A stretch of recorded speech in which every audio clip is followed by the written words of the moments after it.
अस्सलामुअलैकुम दोस्तों, मैं उम्मीद करता हूं कि आप सब खैरियत से होंगे। आज की वीडियो के अंदर हम लोग एनिमल फैक्ट्स को डिस्कस करने वाले हैं, तो आए बगैर वक्त ज़ाया किए से शुरू करते हैं। एक मक्खी के 4 पर होते हैं। ब्लू व्हेल की ज़ुबान का वज़न हाथी से भी ज़्यादा होता है। एक कैटफिश के अंदर 1 लाख से ज़ायद टेस्ट बड्स पाए जाते हैं।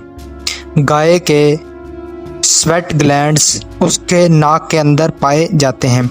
इनकी मदद से वो अपने जिस्म के टेम्परेचर को मेंटेन करती है।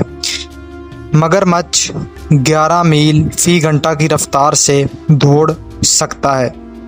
मगरमच्छ की आंखों से निकलने वाले आंसू झूठ के आंसू कहलाते हैं। दरअसल ग्लैंडुलर सक्रीशन के थ्रू वो अपने जिस्म से एक्स्ट्रा साल्ट को इन आंसुओं की शक्ल में आंखों से एक्सपेल करता है। 12 या इससे ज़ायद गाय एक झुंड की सूरत में फ्लिंक कहलाती हैं।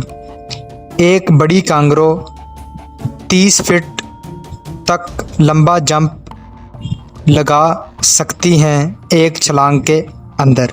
एक लीच के 32 दिमाग होते हैं। एक मच्छर के 47 दांत होते हैं।